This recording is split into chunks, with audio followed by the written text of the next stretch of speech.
राशि से मिली थी मैंने कहा था एक्सीडेंटली वो एक्टिंग में आ गई हैं, लेकिन अब मुझे लगता है कि वो एक्सीडेंट भी अच्छा था। बहुत बहुत स्वागत है आपका पोस्ट रुद्र, जो कि एक नई पहचान लेकर आया है दर्शकों के बीच। आपको कैसा लग रहा है आलिया, मतलब आलिया के किरदार के नाम से अब पहचाना जाना? जी, मैं पहली बार तो जब मैं अपने आप को देख रही थी एज आलिया तो मैं सोच रही थी मैंने ये कैसे किया, you know that was exactly my thought process.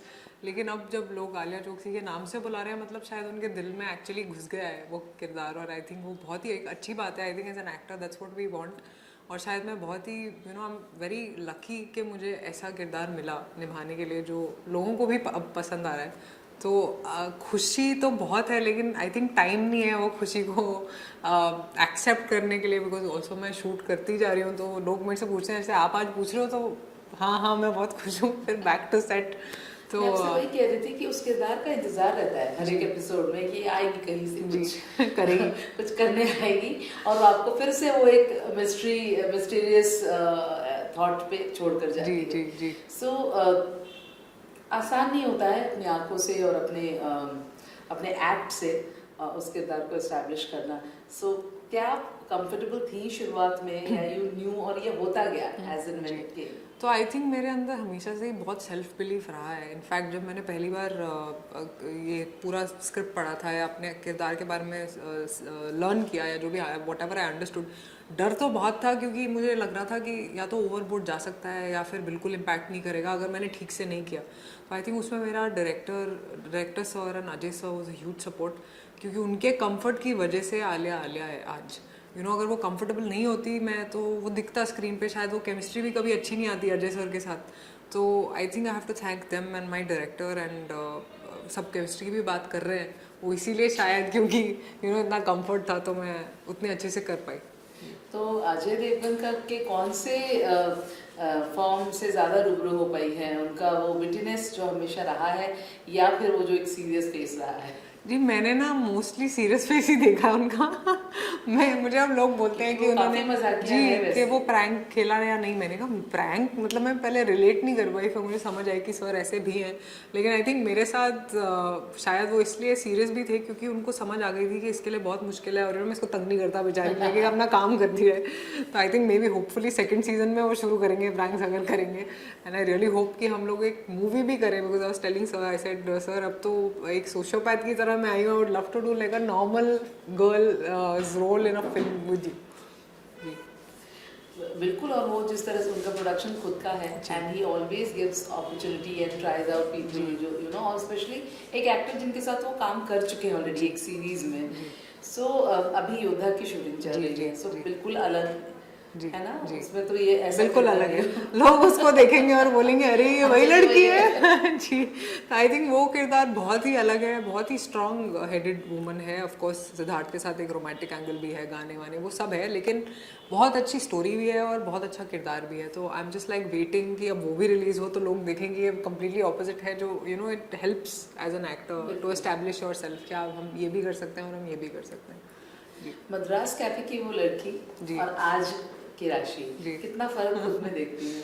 Ji, I think मैं पहले बीच में आउटिंग हो गई थी, मतलब साउथ वाउथ सब घूम कर आए हैं, वहाँ भी अच्छा एस्टैब्लिश किया आपने खुद को। जी। और अब जा करके वापस जो है वो हिंदी सिनेमा। मैं जैसे मद्रास कैफे के टाइम पे मैं फील करती थी एज अ न्यू कमर कि नई आई हूँ, नए लोगों से मिल रही हूँ, वैसे ही मुझे अब फील हो रहा है कि मैं नई जगह में आ गई।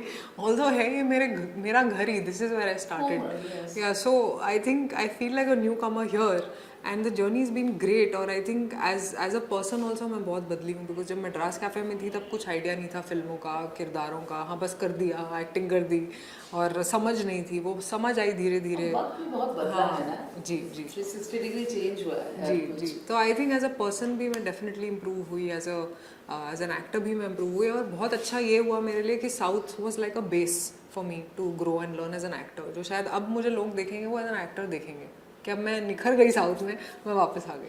वही इसी से सवाल रिलेटेड है कि जब आप आई थी, आप न्यू कमर थी, ऑब्वियसली जो भी नया आता है उसको रिजेक्शंस का भी सामना करना पड़ता है, कई बार आप फेलियर भी देखते हो, लेकिन when you went to South और वहाँ पर आपने काम किया, अब आसान हो जाता है लोगों को ये बताना कि this is my body of work, this is where I come from. तो क्या अब नजरिया थोड़ा बदलता हुआ नजर आता है? देखिए थोड़ा सा इफेक्ट ऑब्वियसली करता है, क्योंकि आप साउथ से जब आते हैं तो वहाँ के फैंस बहुत लॉयल हैं, तो वो इतने लॉयल होते हैं कि अब आपकी पिक्चर 10-10 बार देखते हैं, जो शायद नॉर्थ में इतना नहीं होगा।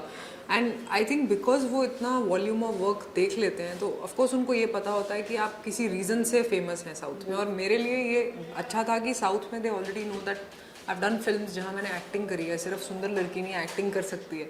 वो मैं उतना एक्सप्लोर साउथ में फिर भी नहीं कर पाई क्योंकि लिमिटेशंस थी, लेकिन अब नॉर्थ में रुद्रा के बाद वो लिमिटेशंस हट गई हैं। अब मुझे वो स्टीरियोटाइप नहीं कर सकते क्योंकि मैंने कुछ बहुत अलग किया, तो थैंकफुली वो चल गया। तो I think it's a very great start for me again, क्योंकि ऐसे टाइप के ही किरदार जो मुझे बिल्कुल जो मुझसे बहुत अलग हैं उन्हें करने में अब मुझे मज़ा आता है। तो अब मैं वही सोच रही हूँ कि नॉर्थ में भी आई होप लोग मुझे ऐसी अपॉर्चुनिटीज़ दें। आपने स्ट्रॉन्ग हेडेड होने की बात की फिल्मों में। स्ट्रॉन्ग हेडेड होने का एक रीज़न ये भी है कि आप अंदर से कभी आप IAS ऑफिसर भी बनना चाहते थे, तो वो एक आपके अंदर है ही। You don't have to pretend और you don't have to be one. तो ये बचपन से ही रहा है that you have your own voice always, you have your own thoughts. I think I have always been very clear in my head, like मैं कभी भी कंफ्यूज नहीं रहती, मेरा या तो हाँ होता है या ना होता है, कोई मिडिल रोड है ही नहीं। तो आई थिंक वो मेरी लाइफ में मुझे बहुत हेल्प किया है, मेरी क्लियर थिंकिंग ने। और आई थिंक वो स्पिरिचुअलिटी से आती है, क्योंकि मैं काफ़ी स्पिरिचुअल हूँ, तो मैं कुछ भी बहुत सीरियसली नहीं लेती, चाहे वो सक्सेस हो या फेलियर हो। मेरा रिस्पॉन्सिबिलिटी बस या and for me I am just a happy person any way. आप मुझे कभी भी देखोगे ना, मैं कभी आपको ऐसे सैड नहीं लूँगी, क्योंकि मैं अपने आप को समझा लेती हूँ कि हाँ maybe there is a learning behind it, शायद मुझे अपने पे काम करना चाहिए, शायद मुझे इससे कुछ लर्न करना चाहिए। तो मैं कोई भी ऐसी सिचुएशन को भी पॉजिटिवली लेती हूँ। मेरा लुक ही पॉजिटिव, आउटलुक ही पॉजिटिव है लाइफ में।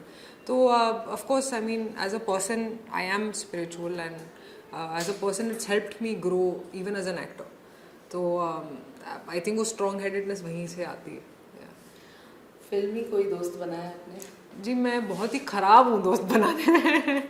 आई थिंक इसलिए भी क्योंकि आई थिंक हम फिल्मों में आते हैं काम करने के लिए, वो मेरा हमेशा थॉट प्रोसेस रहता है। क्योंकि मैंने जब मैं इनिशियली इंडस्ट्री में आई थी, you become friends with people, फिर आप दूसरे सेट पे चले जाते हैं, आपका कांटेक्ट टूट जाता है, तो दुख होता है कि यार ये क्या हुआ, कह रहे अभी तो हम बात कर रहे थे, और नए लोग जुड़ जाते हैं। तो हम इतना यूज्ड टू हो जाते हैं कि eventually you just take your co-workers as co-workers and co-actors. वो आपके दोस्त नहीं बन सकते, और जिगरी तो कभी नहीं बन सकते, बहुत ही रेयर ऐसा होता है। वानी आई थिंक इज, बट उसको now I know her for 15 years almost, तो वो तो मतलब बहुत पहले से दोस्त है, वो तो हमेशा ही रहेगी।